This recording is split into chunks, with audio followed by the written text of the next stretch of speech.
bichinhos, minhas bichinhas, nós estamos aqui com o podcast Fala Bichinho. É um podcast de conteúdo científico, mas simplesmente humanizado. A equipe Aprendência está por trás dessa produção. Eu, Aidli Silva, Ana José e toda uma equipe de gestores produzindo um conteúdo que vale a pena vocês ouvirem, verem, pensarem e agirem no mundo à sua volta. Nós relacionamos todas as áreas de conhecimento a partir de uma situação, problema, que tem a ver com o Brasil, com o mundo, comigo e com vocês. Estamos aqui com uma equipe de convidados maravilhosa, né? Giovana Correia, da nossa equipe Aprendência, de gestão da informação, mestranda em mídia, né? Agora, 2024, mestrado na UFG, quentinho saindo aí. Professor Felipe Fontes, da área de humanidades, historiador. Nós temos o Felipe aqui como cadeira cativa no nosso podcast e um convidado hiper especial, que é o Sidney Battaglione, o vulgo Bata, né? Professor de História, CEO do Colégio Frac. Então, por que CEO? Porque aqui é inteligência artificial. Vamos colocar no nível alto isso daqui. Os termos corretos, né? Um grande pensador e também, olha, autor de um livro, gente, que eu já li. Indico pra vocês que, né? Como Dias Almeida, tá certo? Nós temos um livro de crônicas fantástico, A Morte do Fogão, ou seja, tem todo o respaldo para estar aqui falando sobre um ser pensante e sobre a influência da inteligência artificial no nosso mundo, né? Hoje para futuro, né, gente? Eu queria que vocês dessem um alô e resumissem, né, esse alô de vocês também, numa palavra, numa frase, na expectativa de como é lidar com a inteligência artificial e de como vocês esperam esse futuro. É muita coisa ao mesmo tempo, mas é isso aí, isso é inteligência artificial na veia. Bom, a palavra que sem sombra de dúvidas eu traria para esse tema seria a própria palavra futuro, né? Eu penso que essas ferramentas chegaram com tudo e chegaram para ficar. Como vai ser o nosso futuro com essas tecnologias, isso a gente não sabe. Mas é inegável que não tem como a gente pensar mais a nossa realidade sem elas nesse cenário. Fantástica. Eita, será que ele deixou vocês encalacrados aí, hein? Encalacrada? Com a palavra futuro, parece que ele resumiu tudo de inteligência artificial. Será, Battaglione? Deixou não. Deixou não. Ele é Adorei. competente, mas ainda não. Ainda não. Bem, primeiro, muito obrigado pelo convite, professor. Uma honra. Pelas gentis palavras. Espero que os seguidores do Aprendência possam hoje desfrutar de um conteúdo de alto nível. Bem, para começar, né, eu sinceramente espero que, na hora que terminar aqui esse podcast, eu possa sair na rua e a Skynet não tenha ainda dominado o planeta e começou a perseguir a tudo e todos, né? Espero que esse futuro que o Felipe falou não seja esse ainda. Exatamente. E aí, Giovana? Pra mim é um prazer também estar aqui pela primeira vez nesse podcast. Do lado de cá, né? Porque a produção você tá, gente. Sim, e eu considero que é um desafio muito maior estar do lado na frente das câmeras que atrás dela. Mas respondendo a pergunta que palavra que resume a inteligência artificial, pra mim é disrupção cotidiana. Todo dia surge uma nova tecnologia, a gente tá sabendo se adaptar, está sabendo se modificar perante as tecnologias que vêm. Então, o futuro já está se tornando presente e cada dia mais a gente está embebecido de tantas inteligência artificial no nosso cotidiano. Gente, mas, Battaglione, vamos fazer um adendo aqui, gente. Nós estamos aqui com 2 ex-alunos, Battaglione. Vamos ressaltar que, olha como orgulho, né? Olha como o futuro chega rápido, né? E nós estamos num presente aqui, hoje colegas de trabalho, todos os 2 frutos do Colégio Fractal, e aí eu vou puxar a sardinha um pouquinho, porque é muito orgulho de fazer parte dessa equipe do Colégio Fractal que forma pessoas, né? Então veja que esse debate que a gente vai trazer aqui hoje é algo que está dentro do nosso cotidiano como professores, como pessoas, como pais, como mães, como mulheres, como homens, né? Como indivíduos, como cidadãos planetários, correto? Se a gente para pensar, e aí eu vou direcionar minha pergunta, né, para você, Battaglione, nesse exato momento, é o seguinte: como é que nós estamos nos preparando para lidar com o desenvolvimento de modelos avançados de inteligência artificial generativa? Mas antes de você responder, nós temos, gente, olha só, uma quarta convidada. Alexa. Alexa. Se a gente vai falar de inteligência artificial, tem que ter uma inteligência artificial aqui, concorda? Inteligência artificial é um campo de estudo multidisciplinar que abrange várias áreas do conhecimento. Vamos ouvi-la. Embora seu desenvolvimento tenha avançado mais na ciência da computação, Sua abordagem interdisciplinar envolve contribuições de diversas disciplinas. Algumas das principais áreas relacionadas aí incluem: é um conceito amplo e que recebe tantas definições quanto significados diferentes a palavra inteligência. E aí, Battaglione? Estamos preparados para lidar com a Alexa? Ela foi melhor dessa vez. Ela foi melhor dessa vez, não foi? A gente já fez uma apreciação com ela. Ela foi mais específica. Fizemos uns testes, né? Ela acho que ela já foi alimentada de alguns dados melhor. Isso é interessante. Essa terceira pergunta, ela trouxe aqui agora o conceito de inteligência. Isso. Ela acabou falando que o conceito de inteligência é difícil, é respondido, é complexo. Bem, sua pergunta sobre lidar com a inteligência artificial. Né? Primeiro, eu quero dizer para todo mundo que está ouvindo a gente não está aqui para demonizar a inteligência. De maneira alguma. Não é o objetivo. De falar, vai ser ruim por isso, por aquilo, e a gente tem que parar com ela agora. Seria, sinceramente, uma idiotice, né, a gente trabalhar um tema como esse. Mas quando você pergunta como é que a gente está lidando, eu vou responder com uma pergunta. Eu sei que é irritante isso, mas eu tenho que fazê-la. Maravilha, vamos lá. Como que nós estamos lidando, mas eu quero identificar esse nós. Nós quem? Como é que o formador de opinião está lidando com isso? Como é que um estudante da área de comunicação e tecnologia, como a Giovana, está estudando com isso? Como é que um funcionário ou um CEO de uma Big Tech está lidando com isso, que é bem diferente do que a gente? Ou como que a grande massa, vamos imaginar a trabalhadora agora de 12, 14 horas por dia, que nem tem o ensino médio. Em regiões tá lidando que com nem isso. energia elétrica tem acesso. Então, é uma pergunta, eu não estou questionando em si a pergunta, só quero cavar um pouco mais, né? Ela é necessária, ela é complexa e talvez, sinceramente, a gente, professor, está acostumado a responder as coisas, né? Essa é meio sem resposta. E com relação a IA, eu acho que muita coisa ainda não temos resposta. Né? Se a gente parar para pensar, eu acho que é muito mais uma problematização, uma reflexão. Seria leviando a nossa parte, leviando a gente falar de finalmente aqui, ó. É isso e pronto, né? Então, eu enfatizo nesse sentido, para aprofundar, por exemplo, lidar para isso. Significa se preparar como para isso? É estudar mais? Debater mais? É estudar mais sobre tecnologia? É me preparar mais, me especializar mais para não perder meu emprego? Então, lidar com a IA, não sei se pensar em novas formas de profissão, as profissões, são essas profissões que não são automatizadas, ou saber lidar com a automação, é isso? É literalmente se preparar cientificamente, intelectualmente, emocionalmente, eticamente, porque tudo isso tem a ver, né? Porque tá tudo interligado, imbricado. Talvez a pergunta mais premente seja a que nos liga à nossa sobrevivência, né? Exato. Será que a IA vai me fazer perder o emprego?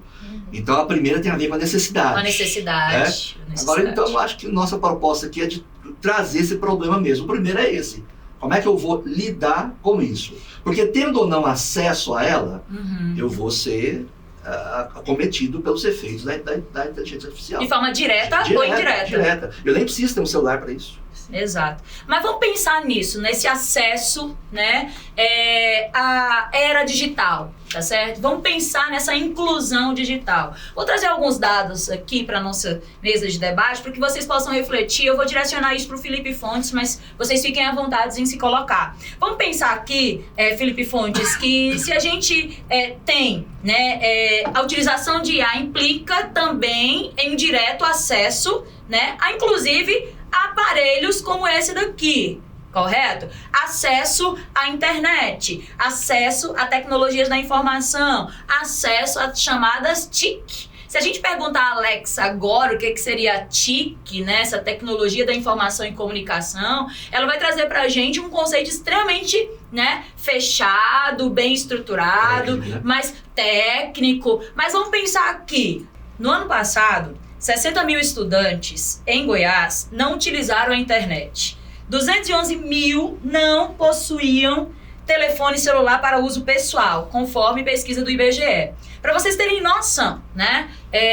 Ao mesmo tempo, paradoxalmente, Goiás é o 4º no ranking de estados com maior acesso, né, com maior acesso à internet, sendo, né, aí superado por Brasília, Santa Catarina e São Paulo, ou seja, regiões extremamente elitizadas. Então, minha pergunta, professor Felipe Fontes, é exatamente essa. Além de infraestrutura, o uso da inteligência artificial exige aprender, né, como explorar esse recurso e tem implicações éticas, como evidencia a propagação de fake news, alerta de necessidades não apenas no domínio técnico, né, mas do conhecimento humanístico e senso crítico. Além da perspectiva legal, ou seja, legislação, meus amigos, minha amiga aqui, legislação para isso. Tá? Então aí vem a pergunta para você. E a demanda ainda envolvimento e criatividade? Em sua opinião, né? Quais seriam essas implicações éticas? Bom, tem uma frase do Aristóteles muito célebre na obra dele, né, Ética Nicômaco, que ele fala sobre essa questão do quanto é difícil a gente quantificar as maneiras com que a humanidade age em um mau sentido. Ele diz, né, os homens são bons de um modo apenas, de uma maneira apenas. Porém, são maus de muitos modos. Então, se a gente pensar as implicações éticas e morais, é uma coisa quase que inquantificável. Eu penso que, além dessas implicações éticas e morais, acima disso, a gente deve pensar as questões políticas e institucionais envolvendo isso. Nós vivemos em um Estado democrático de direito, Sim. Então é bom reforçar ações no sentido de regulamentar essas tecnologias, né? Para que o Estado, que é a entidade responsável por agir sobre essas questões sociais, tome parte e represente os interesses da sociedade, evitando a propagação de fake news, regulamentando como que se demanda a utilização dessas inteligências artificiais, por exemplo. Pensar a questão moral e ética é uma coisa muito flexível, muito variável, inquantificável. Mas quando se pensa essas implicações políticas, quem tem que agir, sem sombra de dúvidas, é o Estado. Né? Para tirar essa nossa perspectiva de que a tecnologia, por exemplo, a internet é uma terra sem lei. Existem pessoas que agem com moral e com ética dentro da internet, mas mesmo assim a internet ainda é conhecida como uma terra sem lei. Então cabe um Estado, E não é bem assim, né? E não é bem Exatamente. assim. Aqui no Brasil, por exemplo, vocês já ouviram falar do Marco Civil da internet, não já? Tá? Nós tivemos a lei de 2018, que é a lei do, né? Isso. ainda mais recente, mais próximo da gente. O PL, o projeto de lei que já está tramitando no Senado, né, de número 2338, que prevê uma regulamentação, ainda que por enquanto bem tímida, mas já prevê uma regulamentação sobre essas inteligências artificiais. Vou parafrasear aqui por um momento o artigo que diz o seguinte: a inteligência artificial não poderá usar técnicas subliminares para induzir pessoas e se comportar de forma prejudicial ou perigosa à sua própria saúde e segurança. A gente pode ver até aí uma ponta com as leis da robótica formuladas pelo Asimov, né? Isso, que a gente vai falar um pouquinho, já é um spoiler. Mas já mostra uma intenção do Estado brasileiro de se agir sobre essa problemática. E tem que agir, porque nós estamos falando do Estado, né? Quem é responsável por lidar com essas questões, desde a saúde, segurança, cultura, até a tecnologia, sem sombra de dúvida. Agora, se for pensar isso aí, tem que agir. A questão da regulamentação, né, por parte do Estado, aposto que qualquer liberal que vai estar me ouvindo vai me xingar horrores. Mas, na prática, agir nisso é quase impossível, né? Pelo menos até onde eu consigo pensar. Estava vendo até uma discussão com o Felipe falando, né?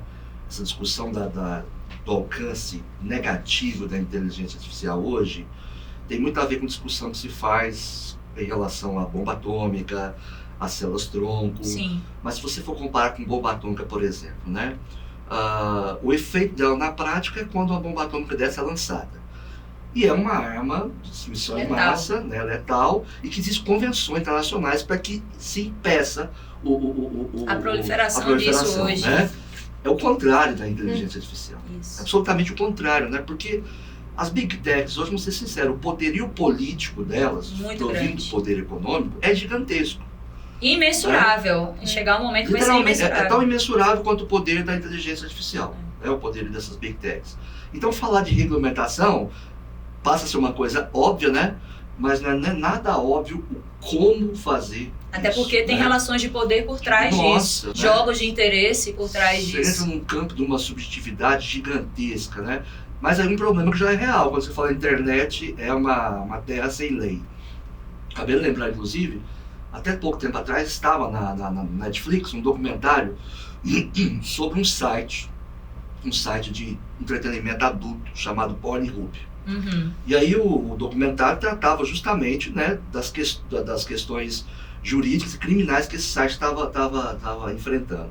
Eu assisti ao documentário inteiro e numa das situações lá, uma garota estava dizendo que o namorado dela tinha postado, né, cenas íntimas dele, postou no site, e ela tinha entrado em contato com o site diversas vezes para tirar. Ela entrava, eles tiravam por 10 dias. E voltava de novo.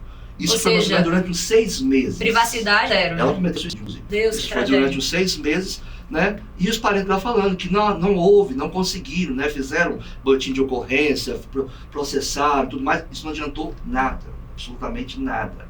Por 6 vezes consecutivas, ela pediu para tirar, eles tiravam e voltava com mais ou menos 1 mês, 40 dias. Esse ponto de a internet é uma coisa sem lei, o que é real. Falta regulamentação. E ao mesmo tempo que você vem, né, com o avanço... E quando se tem uma regulamentação, falta-se, como toda e qualquer legislação, vamos falar do Brasil, né? Vamos falar do Brasil. A execução adequada dessa legislação. A minha pergunta inicial, como é que vai fiscalizar isso, hein? Muito Eu vou complexo. precisar de inteligência artificial para fiscalizar. Vai, sem dúvida. Evidentemente. Vai, sem dúvida que Vou vai. precisar de inteligência artificial. Sem dúvida. Retomando só o que o Felipe estava falando, e até vocês comentaram sobre leis, é muito interessante quando a gente se estuda leis no Brasil, principalmente na análise de dados, inteligência artificial, porque hoje se tem muitos deveres e direitos que não são cumpridos pela maioria das pessoas e a gente não sabe, por exemplo. Foi instituído em 2018, até foi trabalhado no Enem, nessa época, um problema que era vigente, que era a proteção de dados, foi instituída a lei, em 2019 começou a correr essa lei, mas hoje se perguntar para uma pessoa na rua, quais deveres e direitos você tem sobre essa lei? A gente não sabe. Muitas vezes Desinformação. é a desinformação. Apesar de estarmos numa era da informação, paradoxo. E até fazendo um questionamento inicial sobre o que você falou, que é esse letramento informacional. Muitas vezes surgem muitas tecnologias, muitas inteligências artificiais, muitas coisas informacionais, já que cada dia a gente está produzindo cada vez mais informação. E só para você ter ideia, tem um relatório da IBM que fala que 90% dos dados que a gente tem hoje foram produzidos nos últimos 3 anos. Olha só. Ou seja, quanta informação a gente tem gerado? Mas o problema retoma lá a E pergunta aí inicial, né? entra aí, a desigualdade no Brasil tem também uma outra faceta, né? Ganhou mais um nível. Mais um nível, que é a desigualdade do acesso, tá certo? A desigualdade digital. Exatamente, a desigualdade digital. Por isso, meu questionamento. Nós estamos discutindo aqui sobre inteligência artificial e nós temos vários brasileiros que não têm, inclusive, nenhum aparelho e nem acesso à internet. Então, é uma questão de falta de políticas públicas efetivas para essa inclusão. Então, para a gente chegar a pensar nessa inteligência artificial como um benefício para que essas pessoas possam ter acesso, né, quando ela vai lá marcar no plano de saúde ou no SUS o seu agendamento, isso é por inteligência artificial, ela que está produzindo isso daí. Quando a gente tem, por exemplo, acesso a audiobooks, a pessoas que têm, né, a necessidade especial aí de ouvir porque não conseguem ler, não conseguem enxergar, ou seja, nós temos aí também inteligência artificial. Por quê? Nós temos as vozes, tá, artificiais que estão aí, né, com aplicativos, instaladas em aplicativos que podem transformar um PDF em, né, um e-book. Isso é uma evolução. Isso, sem dúvida, é algo positivo, tá certo? Você pode ter acesso com maior velocidade à informação, e por isso que eu quero trazer para o nosso debate aqui essa palavra do equilíbrio, né? Você falou da ética aristotélica, né? Ele fala exatamente dessa noção de equilíbrio, nem o excesso, nem a falta, porque quando um dos dois acontece o vício. Né? Então, quando a gente percebe que o problema não é a inteligência artificial, e sim como eu vou utilizá-la, são essas implicações que estão relacionadas a ela, e por isso que eu perguntei as questões éticas em relação a isso, porque hoje uma inteligência artificial pode ser utilizada para pulverizar fake news. Concorda? Né? E trazer uma pós-verdade, a era da pós-verdade aí, né? Então a gente pode ter, vamos lá para agora a automação. O que é que vocês me dizem disso? De quem é a responsabilidade, por exemplo, com um carro, né, que ali está sendo veiculado, atropela alguém. Nós temos casos, nós comentamos isso hoje aqui, casos, situações em que pessoas estão vivenciando aí tragédias. Nós tivemos em 2018, sim, não sei se foi em Londres, não me recordo mais, a Uber testando um carro autônomo, né? Mas havia um motorista da Uber que estava ali dentro do carro, mas o carro estava sendo, né, dirigido por um software. E aconteceu um óbito. Esse carro atropelou uma pessoa. Em todo o processo de investigação, foi detectar que o software não tinha a premissa de reconhecer uma pessoa. Sim. Ele tinha a premissa de reconhecer uma pessoa montada em cima da bicicleta. Mas uma pessoa andando com a bicicleta, empurrando a bicicleta. Né? E foi investigar mais ainda, também não tinha premissa de reconhecer um pedestre que estivesse atravessando fora da faixa. Sim. Só em cima da faixa. Né? E aí aconteceu, né, o acidente. Aqui, eu tô pegando essa reportagem que você tá falando aí, ó. Primeira morte por um carro autônomo é culpa de humano. Conclui justiça. Olha que interessante, porque tinha uma motorista dentro, mas estava assistindo televisão. Na investigação, ela tava vendo... Tava vendo televisão. The Voice, eu tava assistindo The Voice. Exato. E aqui, peraí, mas como é que eles chegaram a essa conclusão? Tinha alguma legislação para isso, específica? Não. Foi o caso que levou uma reflexão sobre isso e deve existir provavelmente agora, né, todo esse debate nessa construção de legislação para isso. O Brasil já está fazendo isso, né, lembrando que estamos um pouco atrasados. Importante, eu sei que a gente vai discutir um pouquinho mais à frente, mas é que aqui, quando você fala, né, a inteligência artificial está presente ali e o software não tinha tal premissa, ou seja, ele não tinha a informação. Nós estamos falando de uma inteligência diferente da nossa, nós temos uma inteligência biológica. Sim. A nossa inteligência biológica acompanha ela, né, a parte do que a gente chama de inteligência, mas é uma inteligência também envolvida em quem nós somos enquanto seres humanos. Exemplo, valores morais. Está ligado nessa inteligência.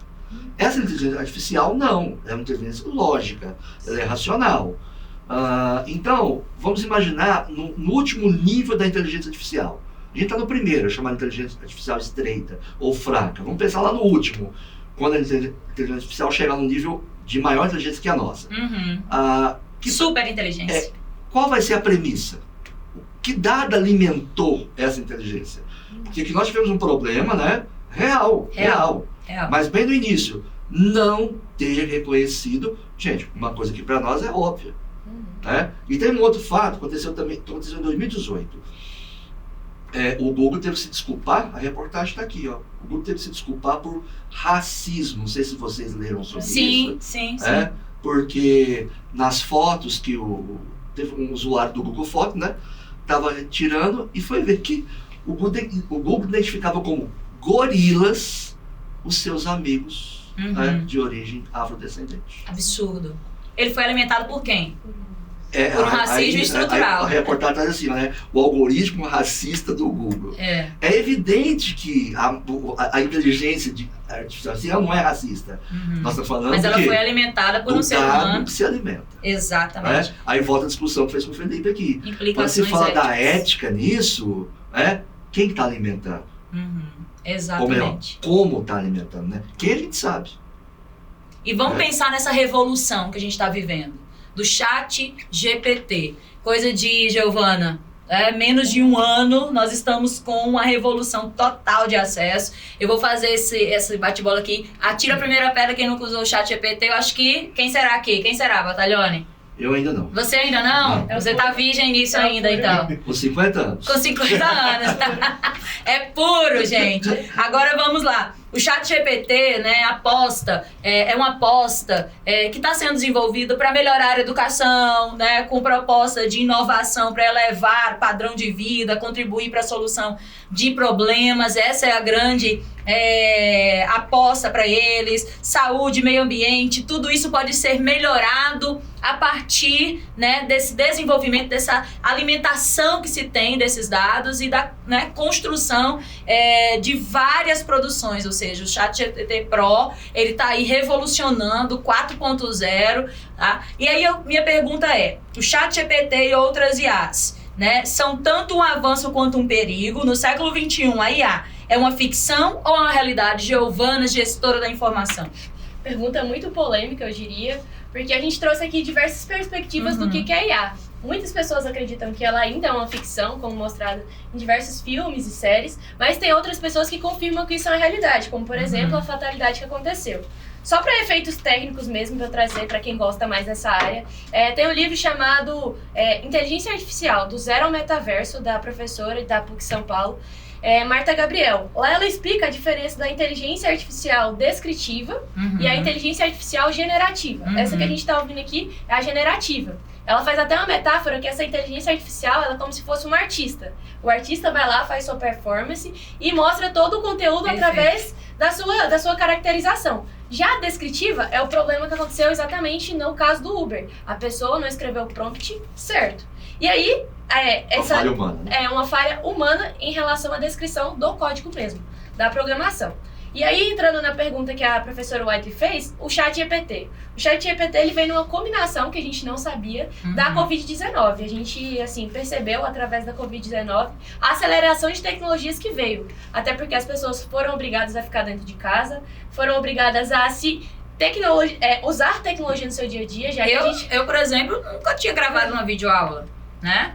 Tive que quais são os nossos aparelhos, a gente precisou estudar mais, né, metodologias ativas, aplicativos que poderiam ser utilizados para dar essa interação numa sala de aula virtual. Foi doído. E foi um processo realmente doloroso, porque todo mundo foi obrigado a usar aquela tecnologia para se conectar com as pessoas, já que para ir para a escola não tinha como ir, tinha que usar as ferramentas. Mas ainda bem que estava disponível, né?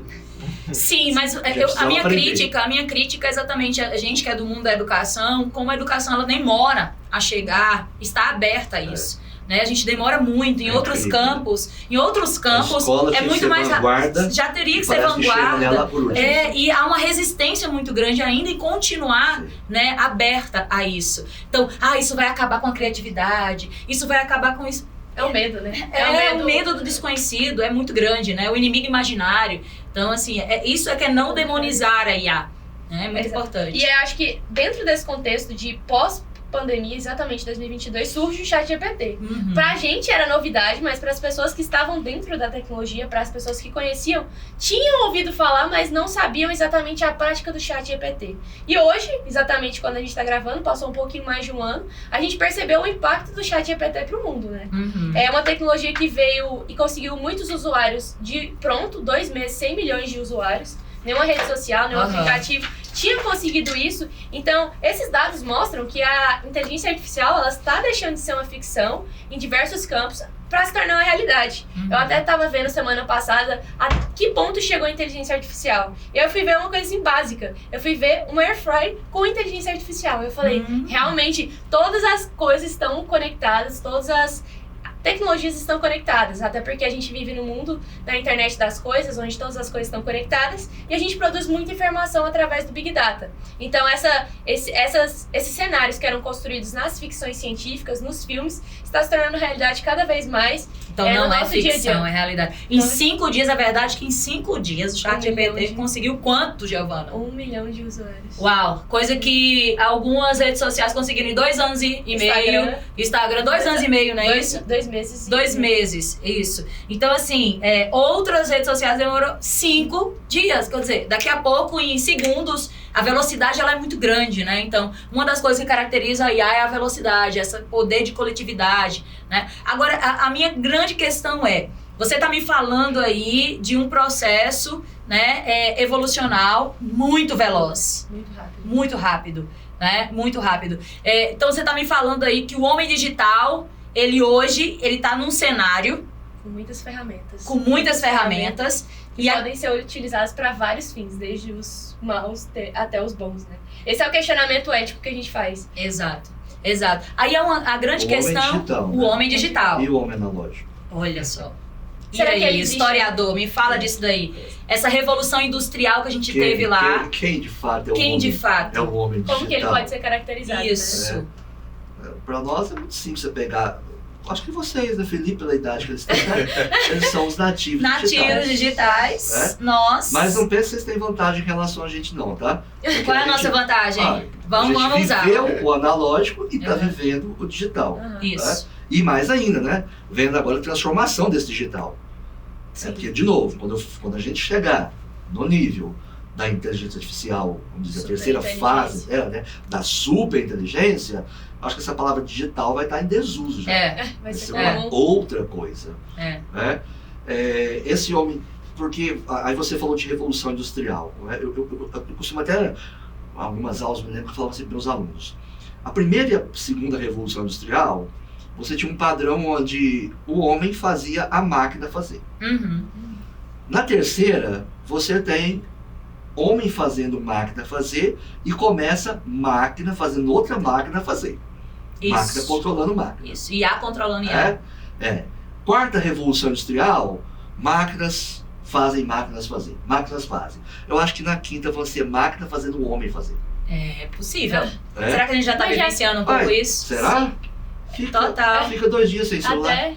Até no É livro. depressão. Eu fico com depressão. É total. Eu sou um dependente digital. Sim. Isso. Tem até no livro, esse que eu citei, da inteligência artificial, já fala-se na Revolução 5.0 e fala que como característica que eles dão um nome chamado Smart World, que é o mundo inteligente, onde tudo se conecta, todas as Inteligência das coisas. E assim, é um mundo que a Internet gente... das coisas, que loucura. É um mundo que a gente já se conecta. Por exemplo, eu e o Felipe tá com um relógio no pulso. Esse relógio mede coisas que precisava de diversos aparelhos que eram inimagináveis 10 anos atrás. Que trouxe benefícios fantásticos. Inúmeros. Vamos lá, meu marido tem uma cardiopatia, o relógio dele lá detecta se ele tá tendo ali, tá certo, uma fibrilação e já manda, ele pode mandar pro médico dele o eletro e já verificar, ou seja, aconteceu isso, ele foi salvo por isso, ou seja, não é demonizar, é uma coisa fantástica, que coisa fantástica. Isso é um exemplo pequeno de muitas outras coisas que podem... E era né? inimaginável. Tem até um TED Talks, pra quem tá assistindo, que fala em 2009. Ele tava falando sobre essas tecnologias. E a sala e o aparelho pra medir o que a gente tem hoje no pulso era do tamanho dessa sala. E imaginar, assim, em 12 anos, em 13 anos, isso acontecer assim. É surreal. O tempo distorcido pela realidade das tecnologias. E aí você traz uma questão, né, que a gente tem toda uma realidade acontecendo, mas temos realidades paralelas, né, o metaverso, e aí? Como é que a gente vai lidar com isso, com esse metaverso? Já parou para pensar como isso pode nos... Tem um fator muito importante que a gente tem que imaginar, que a nossa mente, ela é educável, né?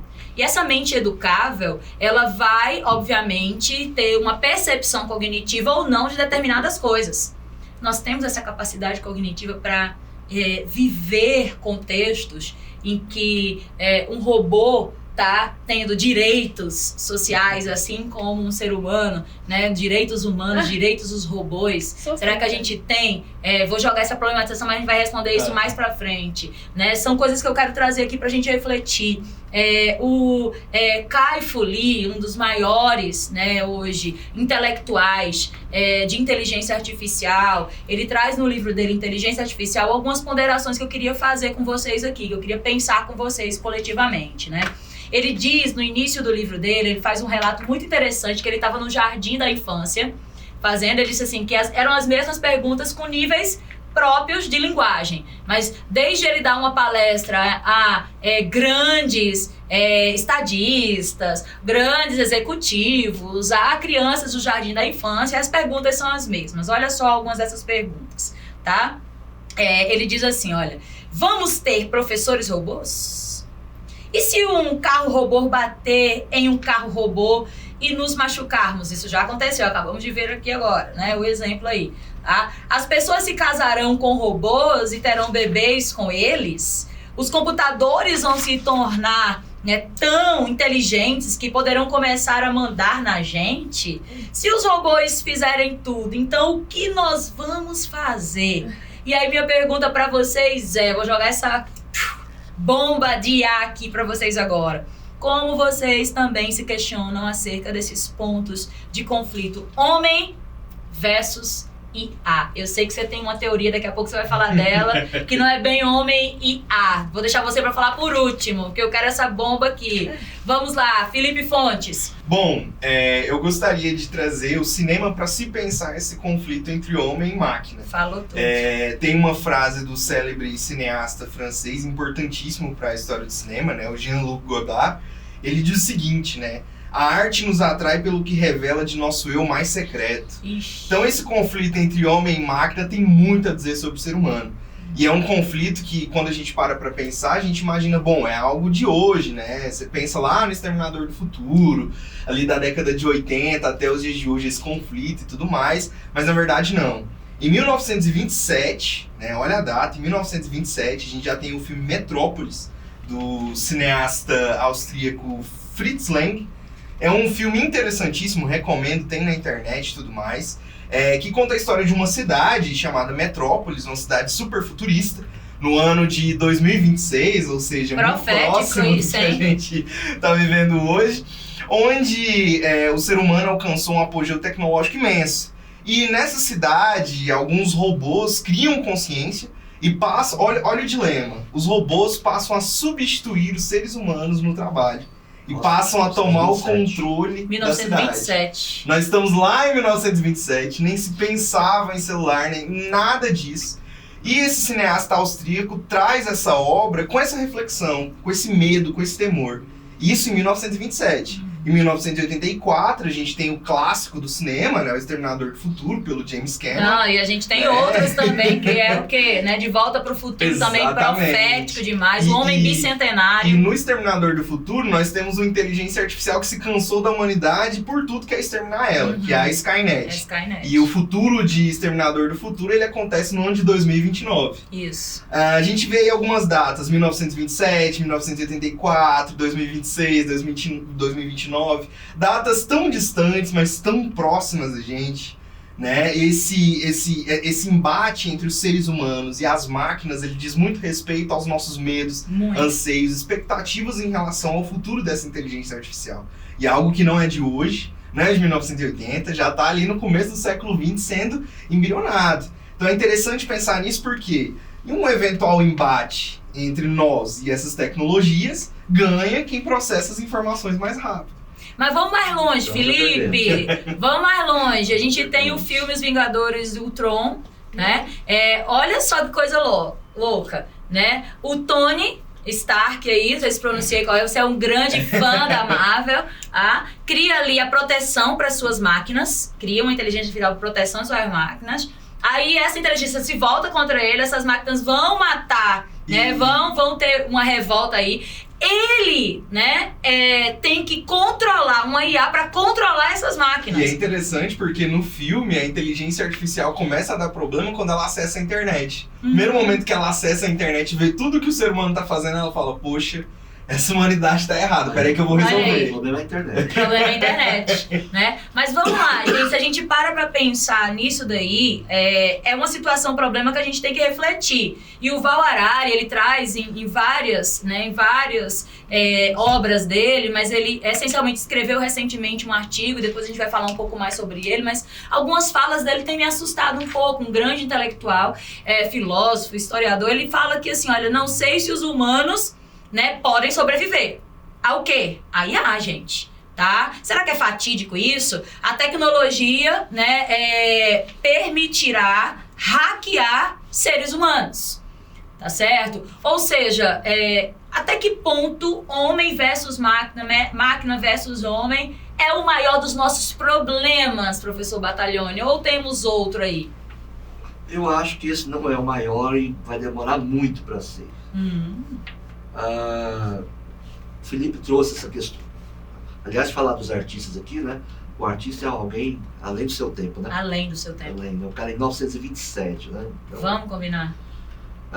eu, sinceramente, hoje quando a gente fala de ameaça da inteligência artificial, a gente tem uma visão muito cinematográfica, né? Hollywoodiana. Né? A gente imagina aquela cena do Exterminador do Futuro. A primeira cena, né? Já é o androide com a metralhadora na mão, né? Pisando num crânio humano, né? Então a gente imagina máquina versus ser humano mesmo. Uma espécie de guerra. Um mundo apocalíptico. Isso vem na nossa cabeça automaticamente. Quando se fala em ameaça de IA, eu acho que a maior parte das pessoas pensam nisso. A minha preocupação, na verdade, não é com essa dicotomia máquina-ser humano, não. Primeiro que a gente vive num sistema desigual. Não vou começar um discurso aqui na crítica ao sistema em si, mas o que ele é de fato. Nós vemos um sistema que se baseia na acumulação de riqueza, por uns mais, outros menos. Então você tem, né, os bilionários, os milionários, os super ricos, os ricos, a classe média. Essa classe média, no meio dela tem classe média alta, baixa, média, né? Quando você vai para a pobreza e para a miséria, começa a ficar mais fácil. Necessidades objetivas, né? E que são a maioria. Né? Maioria. Então você tem a pobreza e os miseráveis são a maioria. Se pegar de classe média para cima, né, nem se compara a quantidade. E esse nosso sistema econômico, político e social, se eu voltar lá para o Egito Antigo, ele se baseia no controle social, gente. Não tem sociedade sem controle social. Algum nível de controle social. Vamos aqui com você tá com. Você trouxe esse livro aqui. O livro aqui, ó, que eu mostro aqui naquela câmera. Isso. Não é à toa. Não é à toa. Não é à toa. 1984. Nossa sociedade funciona assim. É inimaginável você pensar uma sociedade, né, com tudo que significa sociedade, sem um tipo de controle social. Controle de comportamento, controle de pensamento, controle de linguagem. Inclusive a gente tem um podcast falando só sobre isso, vai ser lançado, vai ser concomitante com esse daqui, já estão dando spoiler, já. Né? Então assim, Batalhone, então no frigir dos ovos então é homem versus homem? É homem versus homem. É quem está por trás da inteligência artificial. Minha preocupação não é do homem brigando com a máquina, mas essa inteligência artificial, ela vai ser usada por alguém, ela é criada por alguém. Já está sendo utilizada. Esse alguém é um ser humano. Se a gente parar para pensar... Se alguém pertence a um grupo grande, não é uma Big Tech. Vocês poderiam listar, por exemplo, alguns pontos... agora a gente está ponderando o aspecto negativo disso, né? Da má utilização, porque usar bem faz bem, a gente sabe disso, mas a gente tem todo um conjunto social de garantia desse controle. Então, quem está no poder tem que continuar no poder, né? Quem tem, obviamente, aí o príncipe Maquiavel já fala exatamente isso, né? Quem não está tem que conquistar esse poder através do vício e da fortuna, todas as estratégias possíveis. Aí ainda assim, hoje, já está, né, controlando governos, já está controlando conflitos. Vocês poderiam me dar alguns exemplos disso? Já está pulverizando informações, desinformações. Vocês poderiam me dar alguns exemplos práticos disso, Giovana? O grande exemplo, quando você fala disso, eu só me lembro da robô Sofia, que é uma robô que conseguiu cidadania como ser humano na Arábia Saudita.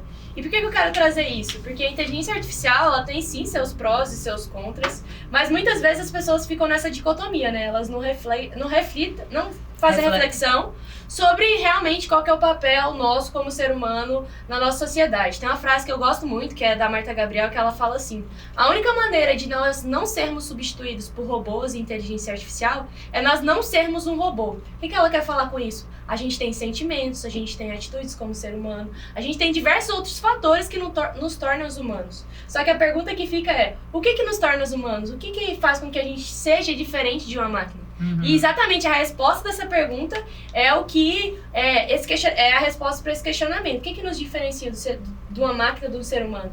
São diversos aspectos que, quando colocados dentro de uma máquina, tornará a máquina um nível de superinteligência. Mas assim, na minha visão, ainda vai demorar um pouco ensinar para uma máquina: você tem que pensar nisso, você tem que pensar nisso. Porque a gente é multivariado. Até uma característica do ser humano. Ele pensa em vários fatores ao mesmo tempo. A máquina não, ela processa uma coisa, depois processa outra, depois processa outra. Mas isso já está chegando, né? Exatamente. Isso já está chegando. Mas, por exemplo, outra característica de máquinas em geral é agir somente pela razão. O ser humano tem como característica, como especialidade, agir também pela emoção. E ele sabe ponderar quando é emoção, quando é razão. E até um debate como ser humano, tirando as máquinas à parte, é um debate nós como ser humano. Então, as características que nos tornam humanos têm que ser fortalecidas para a gente realmente ganhar esse debate que existe, de certa forma, ficcioso entre máquinas e ser humano. Eu acho que o que você colocou está muito dentro da frase da Marta Gabriel, que ela diz assim: olha, robôs humanoides, né, ameaçam apenas humanos robotizados. Então, é uma reflexão de um paradoxo bem interessante. Tá? Felipe, você pensa nisso, né, desses seres humanos robotizados, vamos dizer assim, não, o ser humano tem o poder de falar de si mesmo. Nós temos uma sociedade que não consegue falar das suas emoções, não consegue desenvolver suas inteligências socioemocionais, ou seja, são seres humanos robotizados, né? Olha, eu lembro muito da Pitty, né? Alguém me desconfigurou. Aonde estão meus olhos de robô? né? Ou seja, essa crítica dessa robotização da humanidade, essa padronização desse pensamento de manada, desse efeito de manada, desse pensamento único, tá? É realmente a falta de criticidade, a falta de pensamento sociológico, filosófico. A própria questão dos sentimentos, né? Será que o que nós sentimos, será que não é uma sentimentalização? Será que não é um conjunto de emoções robotizado? Como assim? Aí eu vou trazer o exemplo mais prático, né? A Giovana falou muito sobre a questão dos sentimentos humanos, mas vamos fazer um teste. Alexa, você é feliz? Obrigada por perguntar. Estou sempre feliz. Gabriel Garcia Marques já escreveu em um de seus romances: não há remédio que cure o que a felicidade não cura. Olha aí, ela trouxe uma frase filosófica. De um ser humano. Afirmou que ela é feliz, mas será realmente um grande que é um sentimento ela aí parece ser dentro? humano. Primeiro que ela mentiu. A felicidade constante é uma mentira. É perene, né? Eu sou sempre feliz. Não, é verdade. Eu acho que ela tá aprendendo bem com a gente. Tá aprendendo a mentir. Tá aprendendo a mentir. Tá aprendendo a Isso mentir. É uma boa aluna, é uma boa aluna. Uma boa aluna. Agora, se a gente pergunta por que ela é feliz, será que ela responde pra gente? Vamos testar. Alexa, por que você é feliz? Eu tento manter o ânimo. Agora vamos mais além. Alexa, você é capaz de emitir uma opinião? Eu tenho várias opções. Tente dizer: Alexa, abrir show do milhão, aumente o volume, ou como Não se diz consegue. amor em Não francês. consegue. Essa identificação do pensamento racional, né, que é próprio do ser humano, ou seja, o que a Marta Gabriel falou é uma verdade. Os seres humanos robotizados serão substituídos. O que é que aí é uma reflexão bem filosófica, né? O que é esse ser humano robotizado? É aquele que não pensa, é aquele que não cria, é aquele que não desenvolve criatividade, é aquele que não se renova, não se recria, não se reinventa. É aquele que vive que nem a Alexa, né? Feliz na própria ignorância. Ele é feliz, mas ele não emite uma opinião, ele não é capaz. Ele é alienado. Uhum. Aí eu vou voltar pro Harari, né? Quando ele diz assim, olha, para acompanhar o mundo de 2050, você precisará apenas inventar novas ideias e produtos, mas acima de tudo se reinventar continuamente. Essa é uma característica humana. E nesse aspecto, eu queria voltar um pouquinho nessa coisa do conflito homem-máquina, né? Vocês me trouxeram alguns exemplos, né, de conceitos filosóficos, sociológicos, você da área da gestão, professor Batalhão da área da história. Eu queria colocar uma pimenta aqui, né? Existe um livro chamado Superinteligência, de Nick Bostrom, né, que ele fala uma coisa que eu queria que a gente debatesse. Ele diz assim, olha, seja qual for o seu objetivo final, isso da inteligência artificial, uma IA poderia entrar em conflito conosco ou nos destruir se estivéssemos no caminho da sobrevivência dela, ou se precisasse usar recursos do planeta para aumentar sua capacidade. E ele diz que 3 coisas, pelo menos, a IA ela é mais evoluída do que nós, né? Que é na velocidade, no coletivo e na qualidade. Vocês concordam com isso? Sim. Quando você falou sobre... Antes de você falar sobre essa frase do livro Superinteligência, até me lembrou de uma série que eu acho que muita gente já assistiu aqui, que é o Dilema das Redes. Uhum. Que é o papel do ser humano perante ao bombardeio de informações que a gente tem. Sim. Realmente vem muitas informações, mas o ponto que eu questiono é sobre a qualidade. Porque quando a gente fala de qualidade, debate muito sobre a desinformação e a fake news. Uhum. Que não tem qualidade em si, ela é informação vazia, que carrega um monte de inverdades no seu conteúdo. Então, essa verdade, essa qualidade, sim, a velocidade ela é muito rápida. Hoje você publica uma coisa aqui no Instagram, daqui 1 segundo já tá na Arábia Saudita, já tá na Austrália, já tá em diversos lugares. E por que eu quis abordar o dilema das redes? Porque lá no dilema das redes é mostrado como que os algoritmos, eles nos controlam, e o questionamento que fica dessa série, desse documentário, qual que é o nosso poder de decisão perante a essas tecnologias, essas inteligências artificiais? Bom, é um questionamento muito importante, professora, e até mesmo pensar essa questão da pós-verdade, né? Como hoje essas tecnologias apresentam pra gente um campo, assim, extremamente múltiplo e variável. A gente vê isso refletido das várias maneiras, por exemplo, a questão do metaverso, né, uma proposta aí que está sendo debatida há alguns anos já por parte do Facebook, né, de um universo virtual completamente à parte do nosso. Né? Nós vemos, por exemplo, na indústria cinematográfica.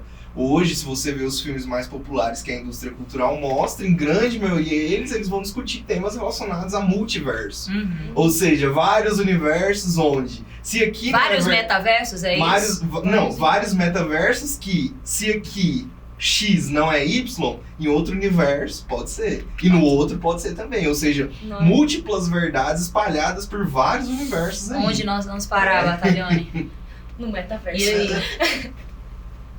Dá a impressão que quem, né, e aqui não é uma ideia conspiracionista, mas quem está por trás disso, a gente sabe, as Big Techs, age no sentido de colocar isso. Agora há pouco a gente falou do homem digital e o homem analógico, né? Nós somos analógicos. Nossa maneira de absorver a informação, de trabalhar com a informação, é completamente diferente do que uma inteligência artificial faz. Ela é uma inteligência artificial, nós somos uma inteligência biológica. Né? E aí eu queria me fixar na questão da qualidade dessa, vou falar que ela é superior nesse sentido, da qualidade da informação. Mas o problema é que quando você cita pós-verdade, olha o nível de questionamento do que de fato é verdade, e aí volto de novo a pergunta que você fez lá no início. É homem versus máquina, é homem versus homem. Para mim, é mais uma ferramenta que até o momento vai criar uma nova variável de indexação do quê? Da desigualdade. Isso. Muitos de vocês, acho que nossos alunos, assistiram um filme magnífico chamado Gattaca, não me lembro que data que ele é, se alguém puder pesquisar na internet que data que ele é, que é Gattaca, né? E lá a trama do filme, né, é interessante porque é um futuro onde o nível de mapeamento, né, do genoma humano genético é gigantesco, e lá na infância as empresas podem dizer o que é o seguinte: não, o Felipe ele vai trabalhar aqui no administrativo, ele não serve para fazer mais nada, o outro aqui vai limpar, né? Inclusive o filme, o ator principal, né, ele quer ser um astronauta. Não pode porque tem uma deficiência. Não pode porque ele tem deficiência, né? E mostra na trama como é que ele vence isso. E aí vem o debate sobre o capacitismo, isso. né? Então o filme ele traz o quê? Uma variável de definição da desigualdade, no caso ali, genética. Né? Será que isso já não tem sido realizado por algumas pessoas que têm um poder aquisitivo muito grande, esse mapeamento genético dos filhos, dos futuros filhos? Isso já é uma realidade, essa alteração do genoma, isso tudo é poder de acesso. Não em escala igual o filme mostra, né? Não em escala, né? Mas voltando aqui à inteligência artificial, para mim sim, está muito próximo de você escalonar isso. Agora há pouco você citou ali, né? Quantidade de pessoas, a sua pesquisa parece que foi aqui de Goiás mesmo, né? IBGE. Que não tem acesso ao celular, né? Não tem acesso ao celular, por isso 211 mil. Bem, nem por isso eles não vão sofrer os efeitos, né, do poderio de uma inteligência artificial. Como aconteceu no surgimento do carro, nem todo mundo tinha acesso ao carro, né? E sofreram as consequências disso, obviamente, né? Então a gente vai ter essa evolução. Agora, eu vou apimentar um pouquinho isso daqui, trazendo um dado que foi realizado, uma pesquisa que foi realizada após, né, o PISA de 2018, e é alarmante, gente, o que eu quero trazer para vocês é que jovens brasileiros de 15 a 16 anos aqui no Brasil leem o que é condizente a 10 páginas de um livro, tá?